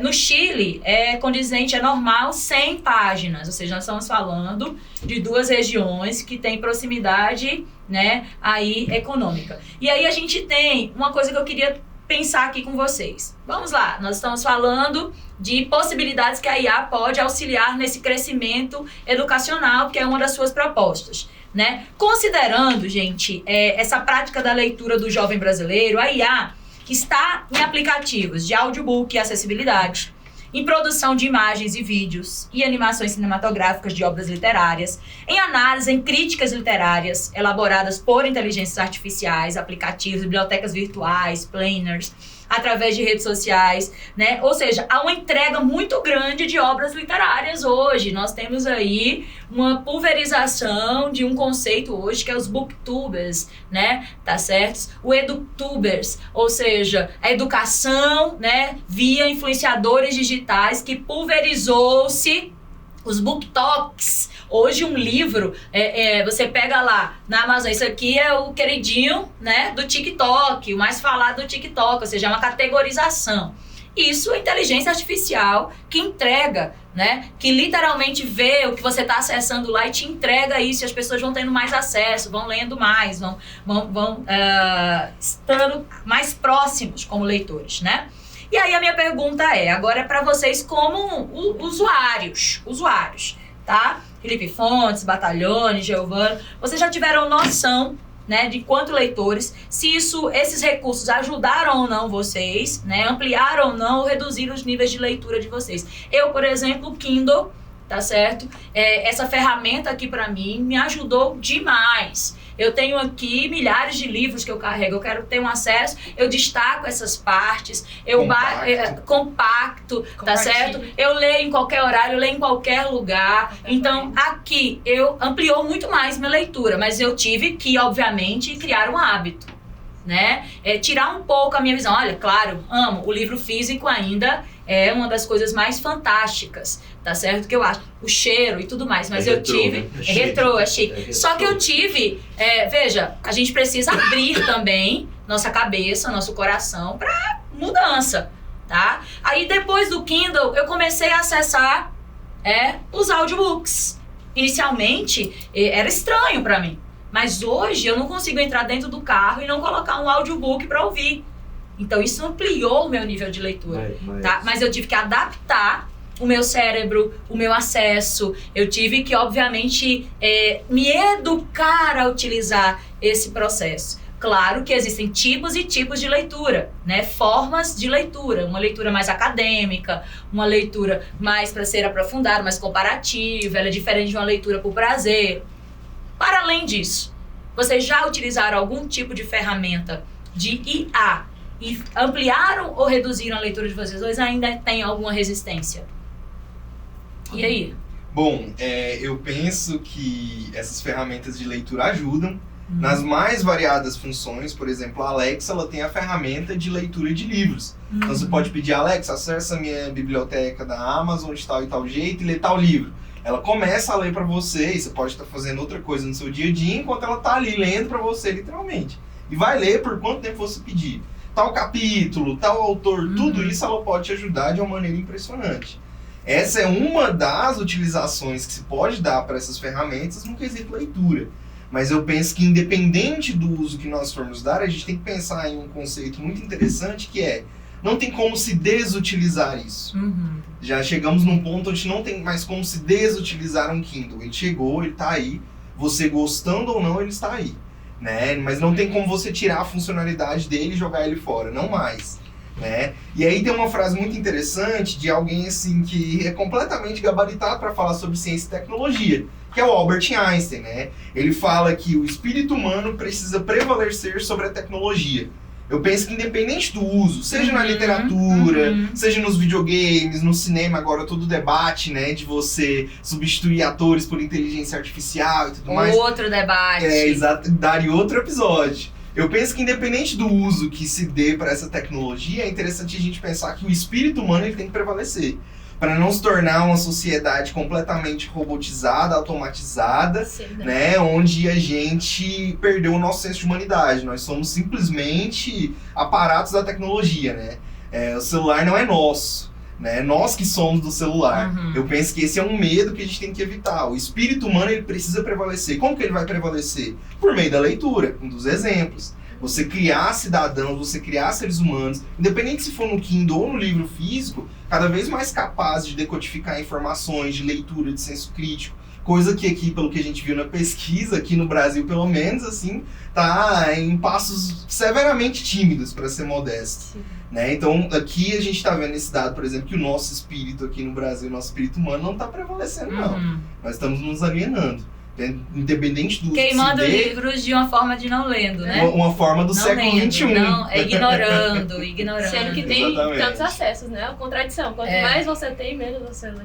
A pesquisa que você trouxe, ela fala de uma foi redução, o PISA de 2018, né? 2018 foi uma análise em cima do PISA. Se analisou o PISA 2018 e verificou-se que o jovem brasileiro de 15 há 16 anos só consegue ler em média de 10 páginas. E ela também traz que uma redução concomitante nos seus níveis de matemática e ciências. Sim. Essa é uma questão que nós professores, esse ano faz 30 anos de sala de aula. Olha aí.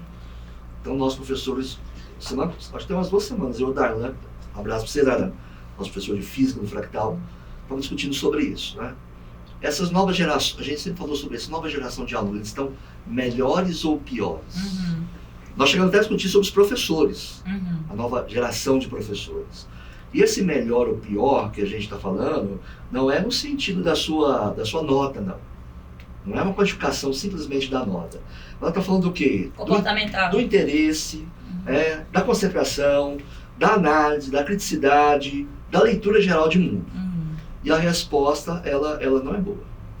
Né? A resposta não é boa mesmo.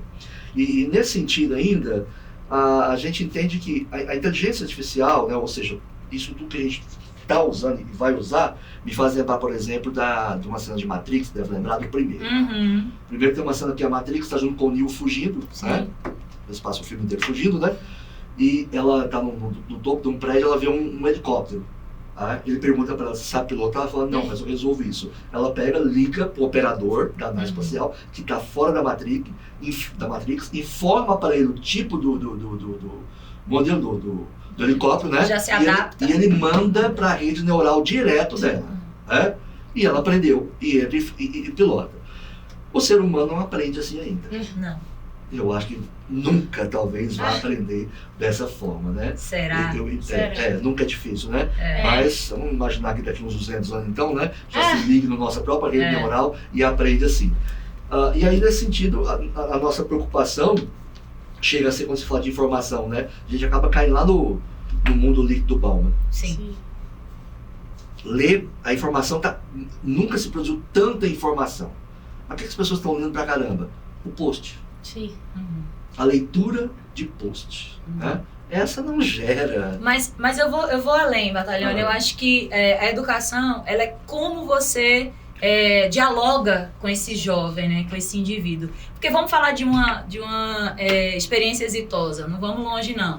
Né? Nós produzimos esse ano, no Colégio Fractal, 1º e 9º ano, né, nós produzimos 2 livros de poesias. Ou seja, com a autoria desses alunos, a primeira vez que esses alunos começaram a ter contato com esse universo de escrever como autores.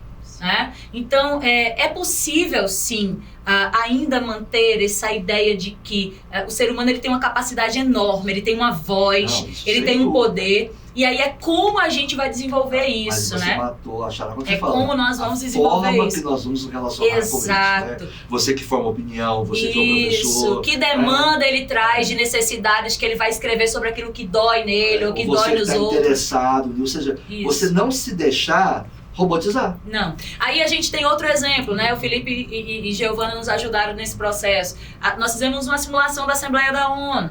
E aí a gente usou o ChatGPT, não foi, Felipe? Nós utilizamos o ChatGPT em que aspecto? Os alunos fizeram pesquisas no ChatGPT. Inclusive, pediram ao ChatGPT para construir discursos de abertura, né, em ambientes da ONU e melhoraram. É interessante ressaltar que certos discursos o ChatGPT se recusou.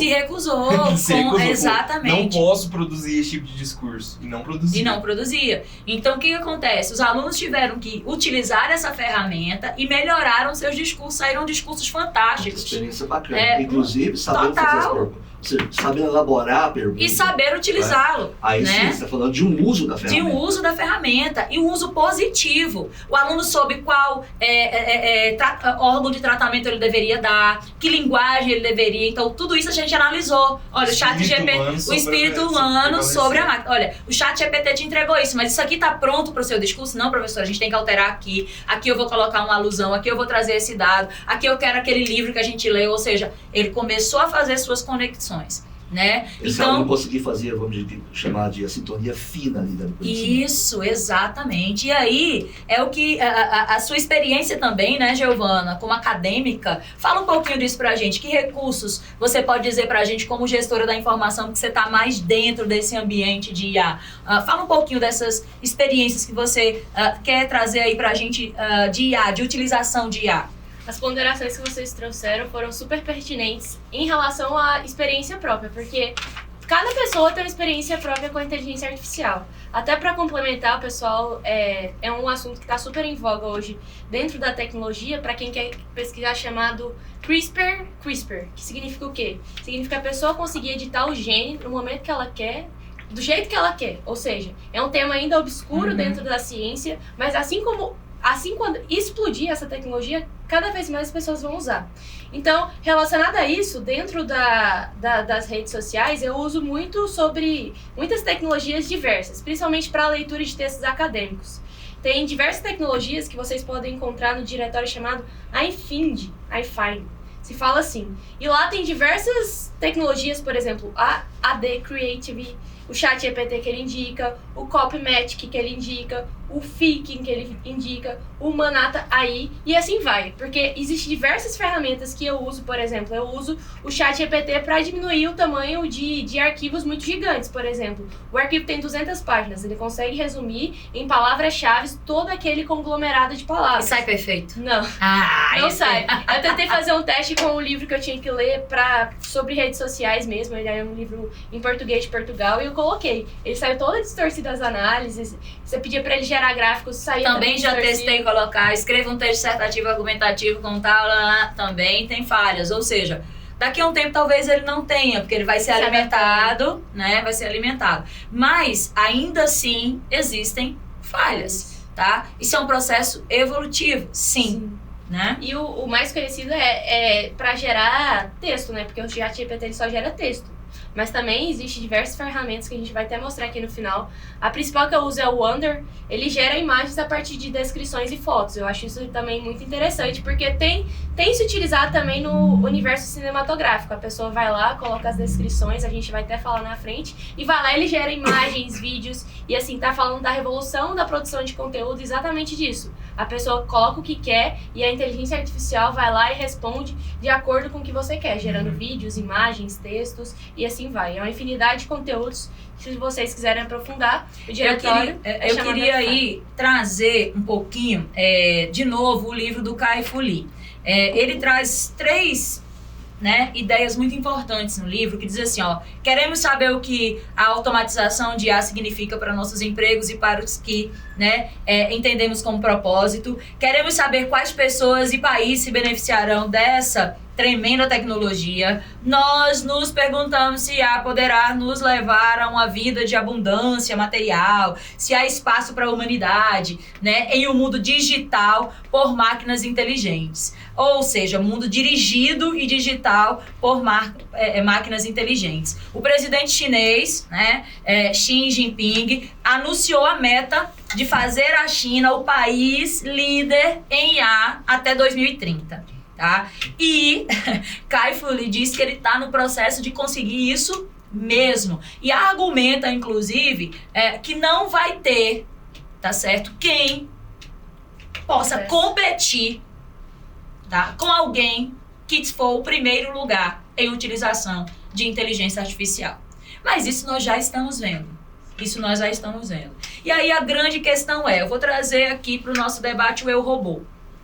Uma obra do Asimov, assim, profética, em que ele literalmente traz esse universo das 3 leis da robótica. Vamos trazer um pouquinho isso para o nosso debate. Ele diz, um robô não pode ferir o humano ou permitir que um humano sofra algum mal. Os robôs devem obedecer às ordens dos humanos, exceto nos casos em que tais ordens entram em conflito com a primeira lei. Um robô deve proteger sua própria existência desde que não entre em conflito com leis anteriores. As regras visam a paz entre autômatos e seres biológicos, impedindo rebeliões.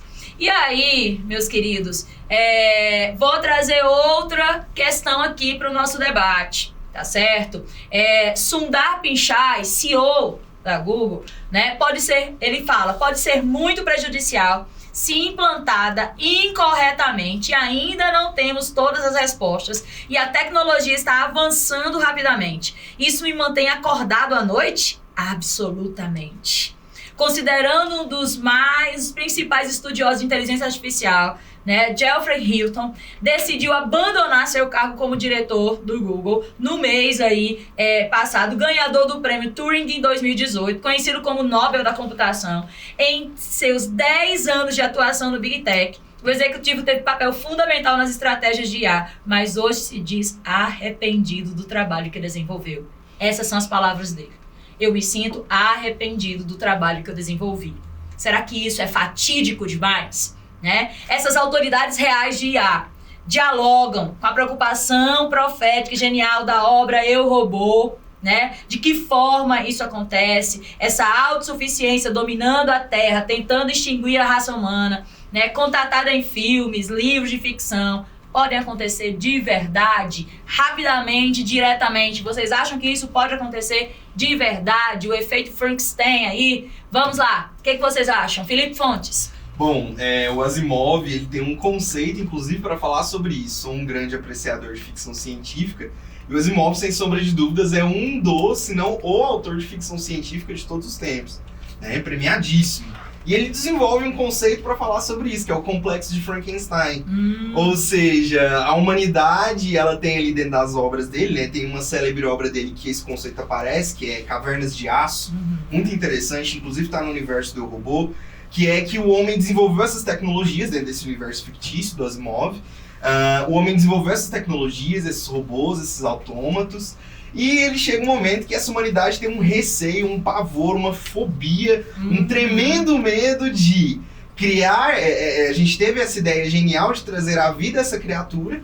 E essa criatura um dia acabar se revoltando contra o Criador, né? Acabar superando a gente. Então ele dá esse nome de complexo de Frankenstein para esse medo da humanidade de ser engolido por essas tecnologias que nós mesmos criamos. Olha então só. Isso é fortíssimo. Homem-lobo do tá homem, ali né? na ficção, né? Tá presente ali nas célebres obras do Asimov, Isso. mas diz muito respeito a todo esse debate que a gente tá tendo. E aí, será que um dia a gente vai ser dominado por essa criatura que nós mesmos demos origem, né, e que nós consideramos como apogeu da tecnologia e desenvolvimento? Será que um dia a gente vai ter o nosso espaço tomado por essa galera? Você acha isso, professor Battaglione? Esse temor, apesar de o Asimov chamar de complexo de Frankenstein, né? Bem, conforme você colocou, e quem está falando disso agora é gente que... Autoridade. É autoridade. O Geoffrey Hinton é pai, né? É considerado pai da inteligência artificial. Eu li a reportagem, ele colocou também que o afastamento dele tem a ver também com a idade dele, tem 75 anos, né? Mas o gatilho foi de fato, né? Ele ser arrependido do que ele havia... Será que tem rivalidade aí, rivaliza com a questão da bomba atômica? Pode ser.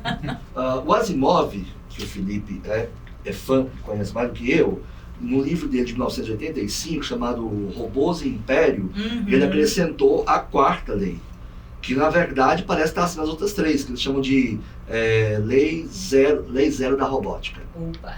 Que diz: um robô não pode causar mal à humanidade e nem por omissão permitir que a humanidade sofra algum mal. Essa parte por omissão, ela me preocupa bastante, porque eu vejo muita subjetividade em omissão. Às vezes você diz, né, não, você não mentiu, não, você só omitiu. A mentira é fácil de ser explicada. A omissão, ela é um pouco mais complexa. Aí não sei se vocês assistiram, quem não assistiu, assista. Eu, inclusive, vi, temos 2 dias. Esse filme é de 2019 e está na Netflix recentemente. O Netflix fez ele mesmo, chamado I Am Mother. Né? Vocês viram, né? Olha o tanto que essa parte que o Asimov fala aqui é representada no filme. Vai ter spoiler, tá? Quem não viu ainda... E vamos dar outro spoiler de outra, já fica engatilhado aí, mas Felipe. compensa. O que eu tenho no filme, né? No filme nós temos começa lá com tem uma estação lá, que tudo indica é uma estação da ONU, né? Ali dentro tem 63 milhões de óvulos, né? Fertilizados já, né? De embriões, né? Na verdade, embriões. E o filme já começa lá com um robô, né? Que na verdade parece ser do gênero feminino, né? Tirando o embrião lá, colocando dentro de um tubo lá, um esférico que simula talvez o útero, né? E nasce lá uma criança. E ela cuida mesmo dessa criança, ensina ética, filosofia, matemática, medicina, tudo para ela, né? Bem, final da história, o que se descobre lá? A humanidade havia sido exterminada por esses robôs. ela estava criando um novo ser humano que, segundo ela, Melhorado. seria um ser humano melhor. É. E ela define mais ético e mais inteligente. Ela define assim o ser humano, mais ético e mais inteligente. E a filha dela, que já ela deve ter uns 19 anos, fala assim para ela, mas você matou todos os seus filhos. Porque ela parece que era a terceira ou a quarta. Porque ela ia criando os meninos, teve uma lá que ela Ia matou vendo que se deturpava e matava. deturpava e matava, colocava no incinerador, né? É. E ela responde assim, mas eu fiz o que eu fui criada para fazer, proteger a espécie humana. Ela fala assim, Felipe, eu não podia aceitar que a natureza humana autodestrutiva fizesse isso. Eu tive que intervir. Olha só. Para E- ela tá fazendo algo é. errado? Não. Aí volta, né? A premissa. O conjunto de dados. Tem aquele canal, não sei se já ouviram, é Ciência Todo Dia. Ciência Ele é todo dia. top, né? Eu estava olhando, ele fala uma coisa importante. Fala assim, o problema é do alinhamento. Problemas associados à construção de sistemas de inteligência artificiais poderosos que são alinhados com seus operadores. Então, quando chegar no nível máximo da inteligência artificial, a questão é, a premissa e a lógica dessa inteligência artificial vai estar alinhada com o quê? Com o quê? Ou com quem? Com quem? Essa pergunta. Essa pergunta que leva a gente a refletir, né, Giovana? Nesse aspecto, Giovana, você acredita que nós vamos ser mais beneficiados ou mais prejudicados com esse poder da inteligência artificial? Outra pergunta difícil de ser respondida, mas É típico, Quando- Anne. quando se fala de robótica, eu sou meio suspeita pra falar, porque Campeã de robótica, viu, gente? sou Hoje, tenho contato com robótica desde os... juíza de robótica. há muito tempo atrás. E existe tanto benefícios quanto malefícios, como todo o nosso debate aqui. Sempre existe o lado das pessoas que defendem, existe o lado das pessoas que falam, não, isso vai destruir a humanidade. Mas nesse ponto eu quero destacar principalmente o que a gente vem falando, e agora eu quero trazer uma estatística para ponderar isso, é sobre o mercado de trabalho. Que muito se fala que a gente vai ser substituído por máquinas, que as profissões que a gente tem hoje em dia não terão mais no futuro. E eu quero trazer um dado do Fórum Econômico Mundial, que ele fala que 23% dos empregos vão mudar até 2027, com 69 milhões de novos postos de trabalho sendo criados e 83 milhões eliminados. Ou seja, a tecnologia está presente no nosso dia a dia. E se a gente for ver também as profissões mais promissoras hoje em dia, por exemplo, a pessoa que quer entrar na faculdade, se ela for procurar quais áreas têm uma maior propensão a um salário maior, são profissões relacionadas à tecnologia. Então, o que eu quero dizer? Você não precisa ser um profissional da tecnologia, você precisa conhecer o básico, o mínimo, para você se informar e ter, assim, o seu letramento informacional. Porque, no meu ponto de vista, o principal problema é que a gente não tem um letramento de como processar esses dados. A gente recebe 1 milhão de... tem até um dado que fala que diariamente produzimos cerca de 2,5 quintilhões de dados. São tantos dados, mas a gente não consegue processar esses dados. Então, É a falta de capacidade humana, do letramento digital. Então, como o Battaglione falou, a tecnologia, ela reforça a desigualdade que já existe. E, além de reforçar isso, as pessoas não são capazes de processar de forma profícua, de forma proveitosa aqueles dados. Então, quando a gente fala de futuro e futuro relacionado à IA e à tecnologia, a gente tem que saber como utilizar a tecnologia e a IA da melhor forma possível, não só na nossa profissão, mas no nosso dia a dia, nas nossas relações e em todas as coisas. Isso é impossível ser uma política pública de Estado, né? Impossível. Muito difícil. Muito difícil, porque tem muita coisa envolvida, mas eu acho que a gente tem que continuar buscando, né? Buscando isso, enquanto seres humanos, porque a política pública, ela está relacionada com a nossa também ação enquanto seres humanos, né? Nós somos os gestores da nossa própria existência. E aí é onde vem uma preocupação, que é uma carta aberta que foi escrita e assinada, né, por grandes caras da tecnologia, encabeçado por Elon Musk.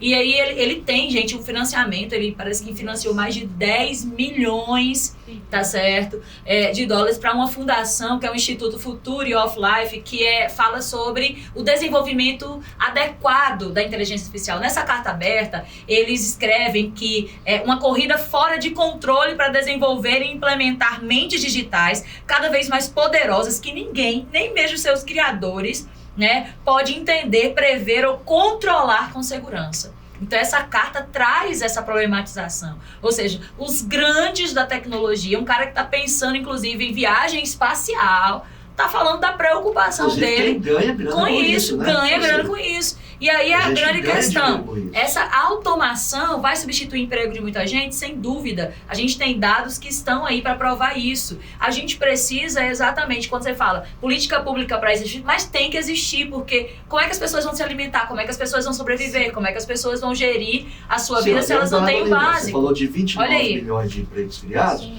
E de 83 milhões fechados. Essa Exato, conta sobra 54. exato. 54 milhões que o resto da pesquisa não disse, né, o que vai acontecer com eles. E aí a minha pergunta é, né, devemos criar mentes não humanas que possam eventualmente nos superar, ser mais inteligentes, nos tornar obsoletos e nos substituir? E aí eu quero que vocês pensem isso, né, em uma frase, tá? Em um conceito. Professor Battaglione, a gente deve ou a gente precisa pisar um pouquinho no freio?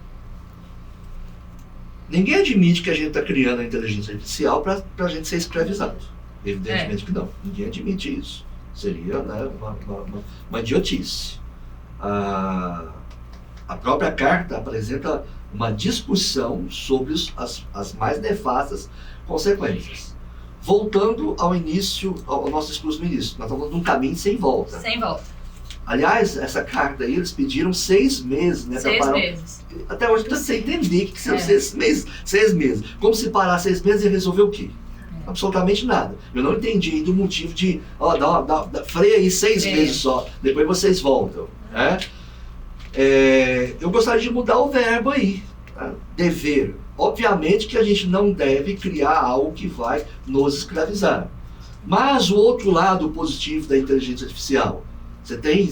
Otimização. Se o assunto aqui fosse dos fatores positivos, daria uns 10 podcasts aqui. A gente tá com dificuldade de terminar esse. Sobre os pontos positivos desse. Agora, obviamente que a primeira pergunta sua, como é que a gente está lidando com a inteligência artificial? Se ela se desenvolvendo no ritmo que está, evidentemente que grande parte, e aí eu citei para vocês no início, quando você falou assim para mim, quem está preparado? Eu falei, quem? O formador de opinião? Aquele cara com um pouquinho mais de recurso? O funcionário lá da Big Tech?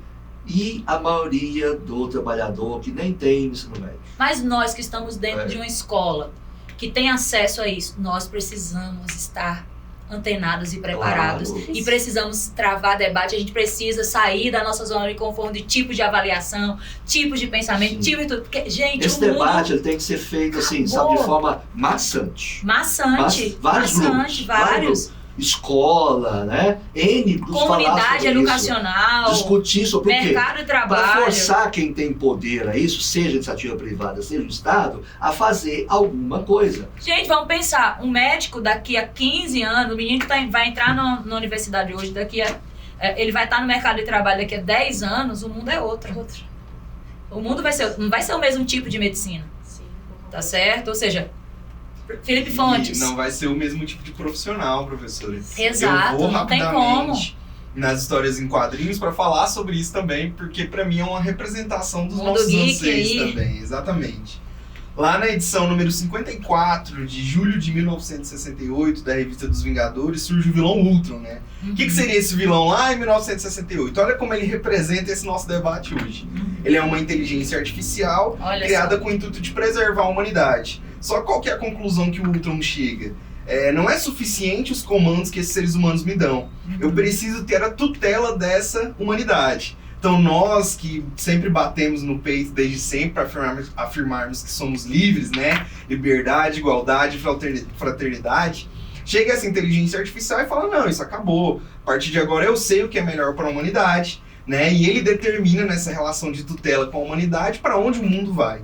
Então, assim, eu penso que essas nossas discussões, talvez, né? Não sou responsável por prever nada, nem tenho essa capacidade.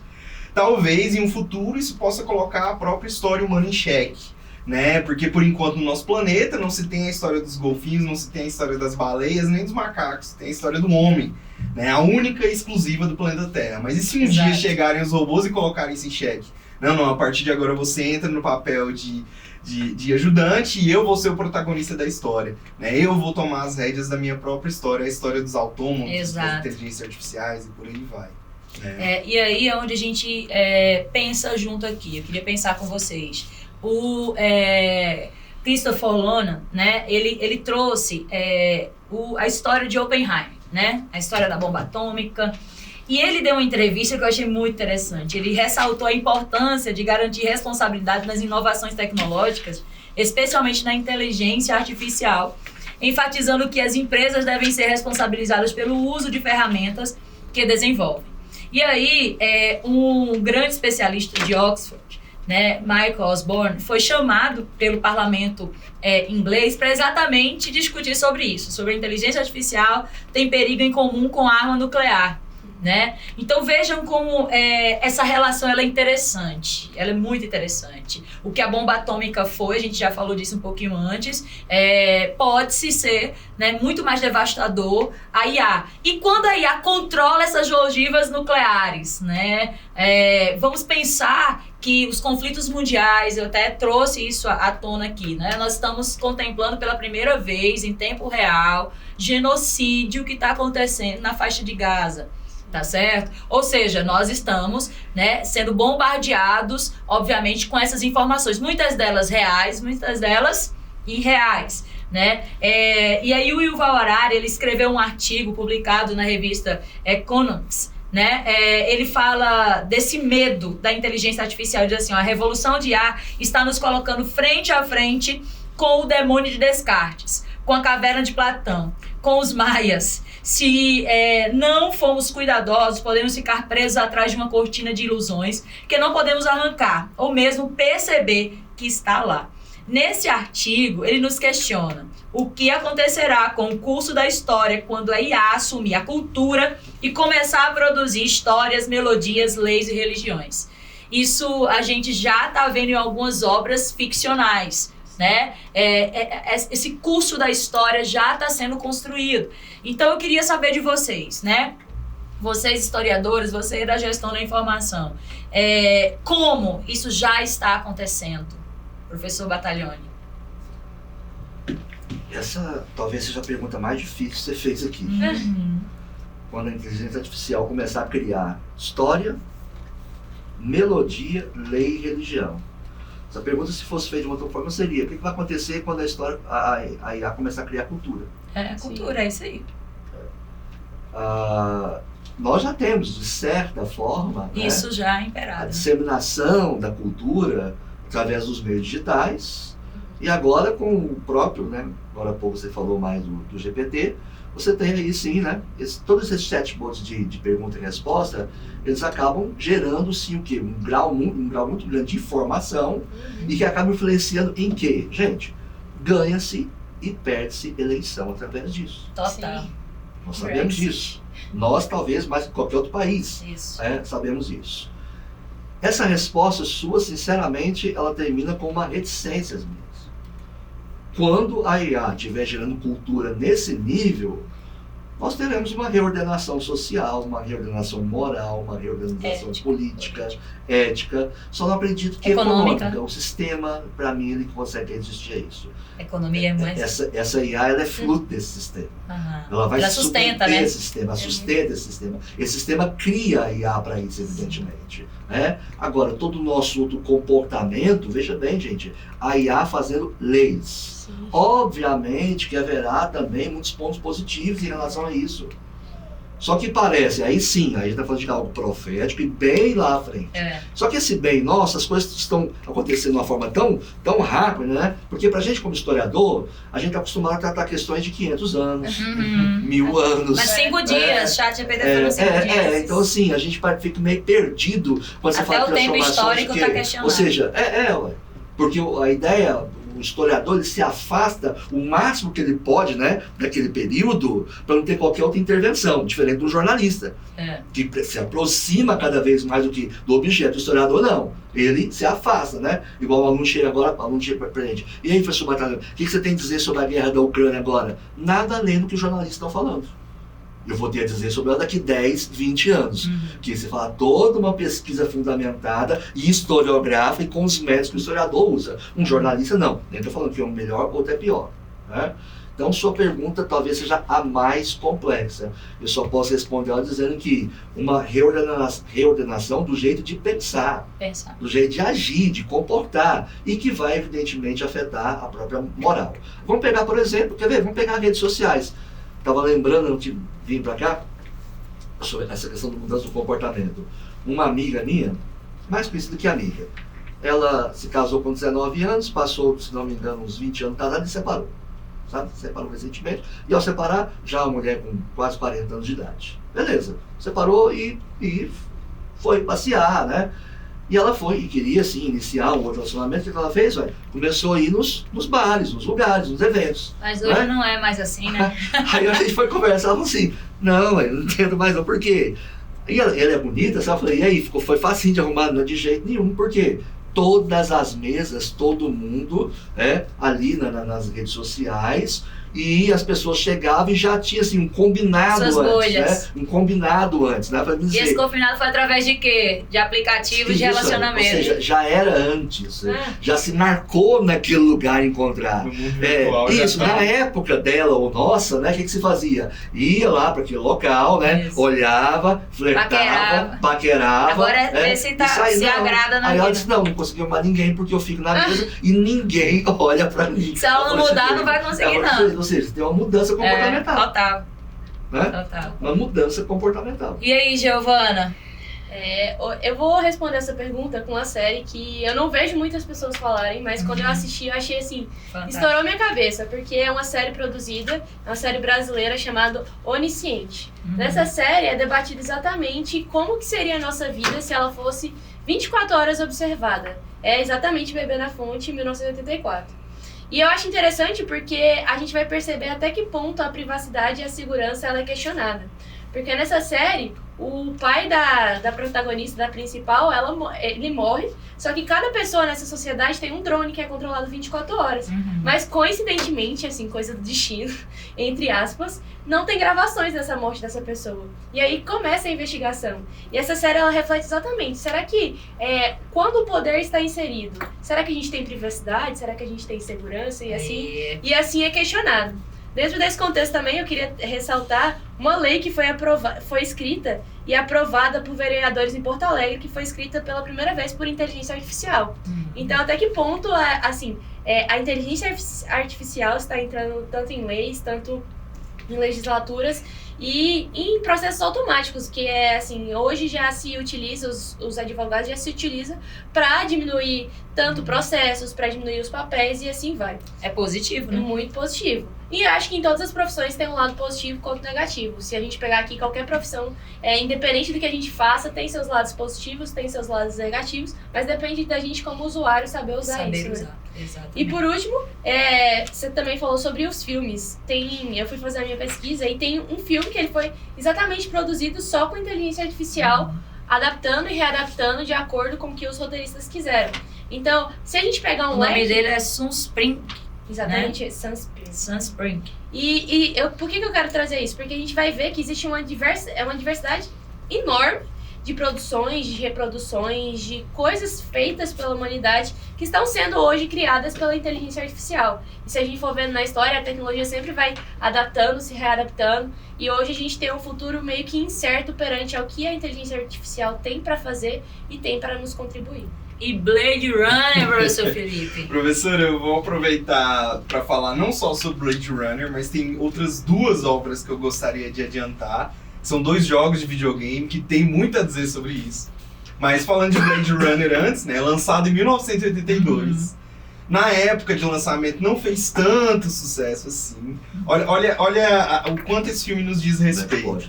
A partir dos anos 2000, só com essa nossa discussão agora que esse filme foi lá tirado do fundo do baú. Do fundo do baú. Ganhou essa fama astronômica que na época não tinha.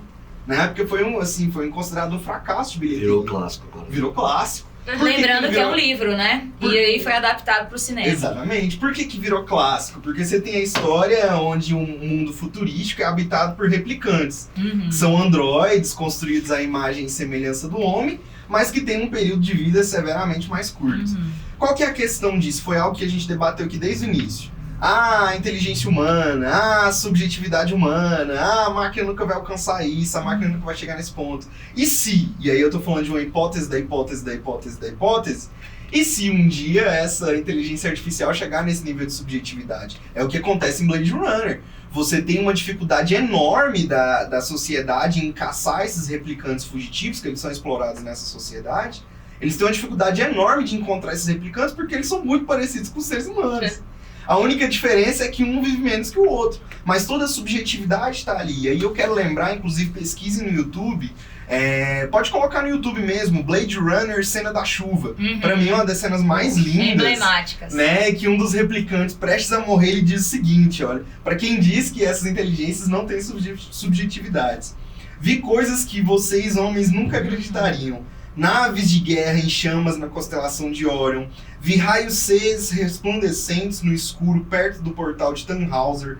Todos esses momentos se perderão no tempo, como lágrimas na chuva. Uau. Que ele iria morrer, ou seja, a existência dele foi simplesmente uma lágrima na chuva, algo assim completamente... Isso é humano. Filosófico. Uau! E assim, pra adiantar ainda mais, tem 2 jogos de videogame, né? O primeiro deles, Detroit Become Human, ilustra um futuro muito próximo da gente, um ano de 2035, onde esses androides, eles não se libertaram da humanidade pra eliminar a gente, como a gente tanto falou, pra acabar com a raça humana, pra superar a raça humana. Esses androides, nesse futuro, eles querem direitos, né? Eles lutam contra a exploração do homem, né? A exploração dos androides pelo homem. Então eles querem direitos. Não, eu não quero exterminar a humanidade. Eu quero ter direito à propriedade. Eu quero ter direito à liberdade. A humanidade diz, não, mas isso é uma grande falha, é um defeito de fábrica. Eles não é um defeito de fábrica.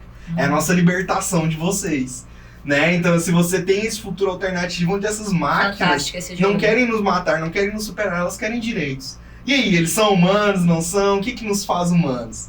Em segundo lugar, tem um grande exemplo, que é outro jogo também, Horizon Zero Dawn, onde a inteligência artificial não aparece como algoz da humanidade. Ela não pede direitos, ela é simplesmente a ferramenta que garante a sobrevivência da humanidade.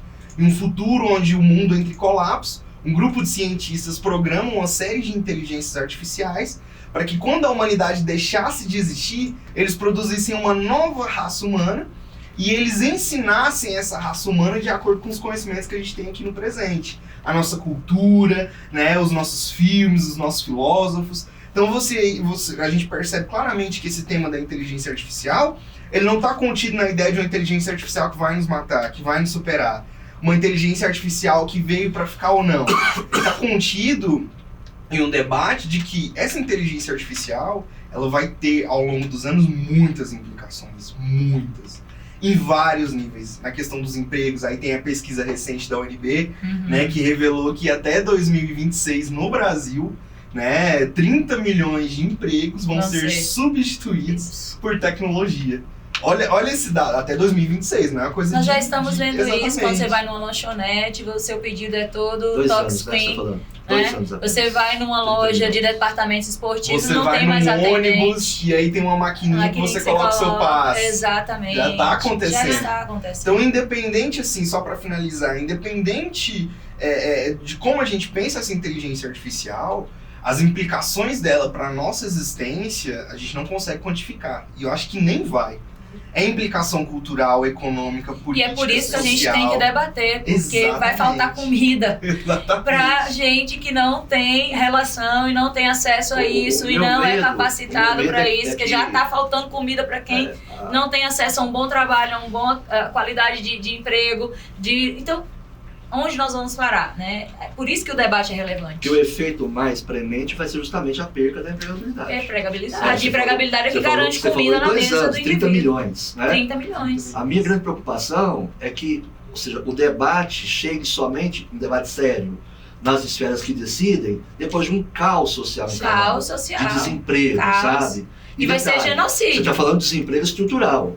Não é o conjuntural. Não. Desemprego conjuntural mudou a conjuntura, ele volta completamente, né? Por exemplo, o desemprego causado no Covid-19, conjuntural. Agora, esse aqui é um desemprego estrutural.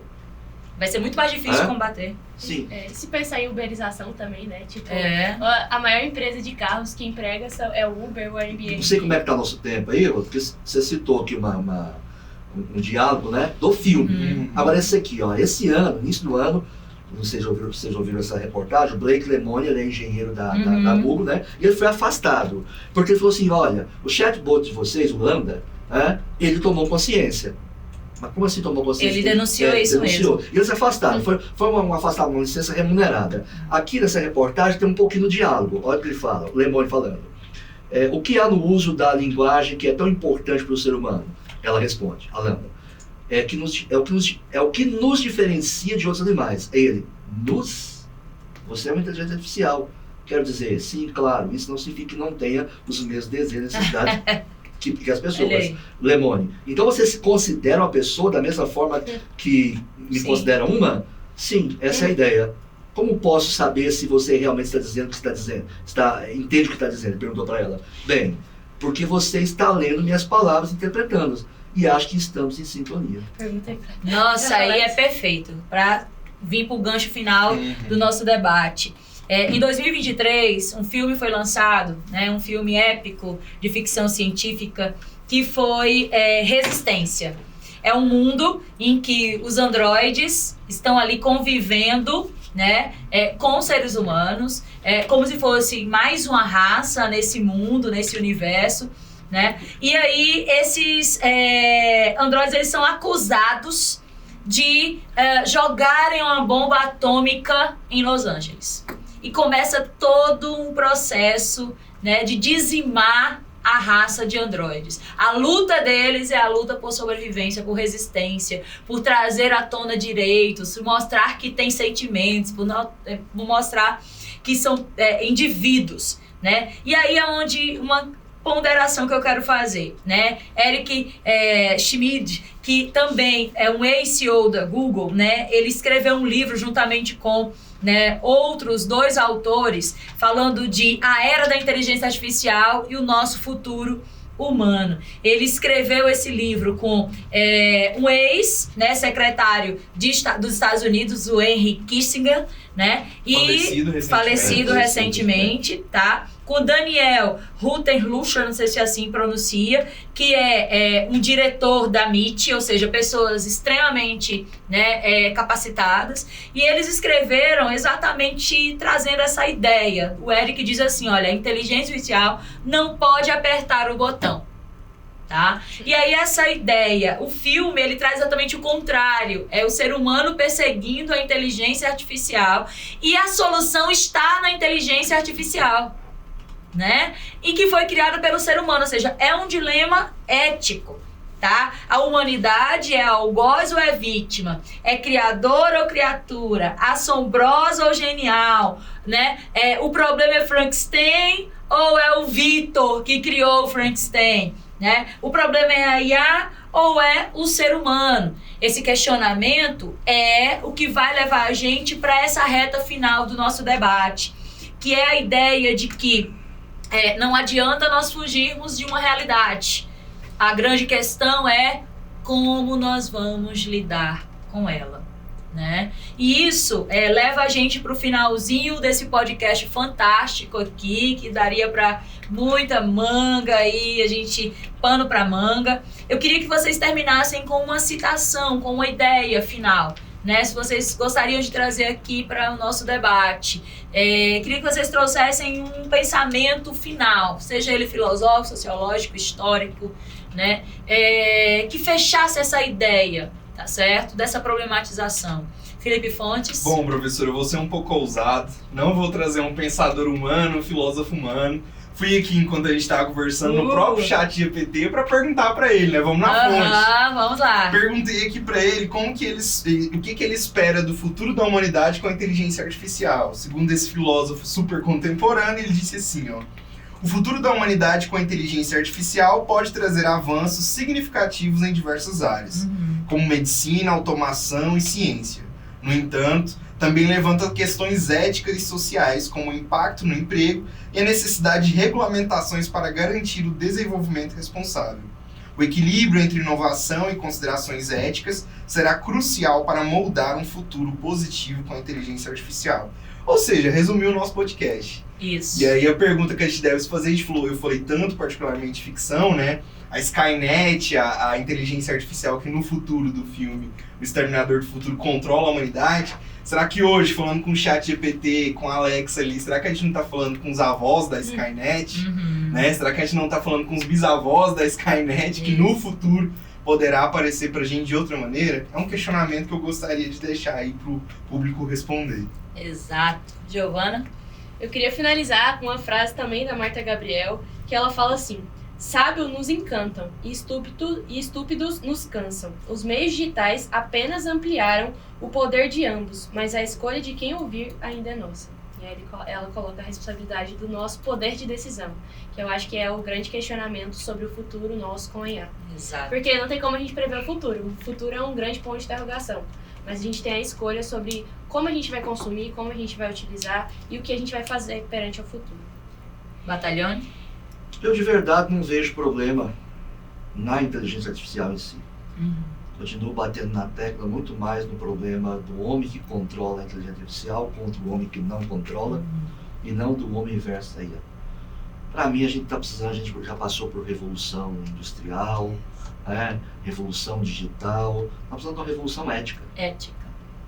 O mundo está precisando de uma revolução ética, Urgente. de uma revolução que nos humanize mais, que nos faça olhar mais para o outro, como um humano deveria olhar para qualquer outro ser humano. Nesse sentido, a gente estaria protegido contra qualquer avanço tecnológico, digital, a inteligência artificial não seria um problema. Você falou assim, de vítima-criador, qualquer nível negativo que a inteligência artificial nos leve, nós somos responsáveis. Nós somos. Como se fôssemos auto-vítimas. Isso. Vítimas da nossa própria o quê? Talvez o quê? Ignorância. Ignorância. Eu vou terminar com Asimov, com o diálogo entre o robô e o Dale Spooner, né, que é o homem. O robô pergunta: por que você acha que os animais são seres inferiores? O homem responde: uma vaca pode escrever uma sinfonia? Um porco pode produzir uma obra de arte? O robô pergunta para o homem: e você pode?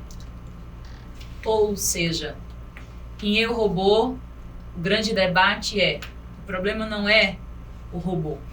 O problema é como o ser humano vai utilizar essa grande ferramenta que é essa revolução de IA que nós estamos contemplando. Esse é o podcast Fala Bichinho. Gostaria de agradecer ao professor Batalhone, ao Felipe Fontes, a Giovana Correia, e dizer que todo o nosso projeto de podcast é levar a todos vocês, meus bichinhos, minhas bichinhas, a uma reflexão sobre como ser um ser humano humanizado. E lembrar que todo o conteúdo aqui vai ser colocado na nossa bio, vai estar disponível para vocês no vídeo em QR Code, em alguns momentos quando nós falarmos. É todo um aparato de caderno de leitura que vocês podem registrar, guardar, maratonar, sejam séries, filmes, livros, né, obras variadas, porque a leitura muda todos nós e nós mudamos o mundo sem dúvida nenhuma. O poder está nas nossas mãos, cabe a nós usarmos nossa voz, nosso intelecto para dominarmos todo e qualquer processo de problema histórico, social, político, econômico. Vamos que vamos mudar o mundo para melhor.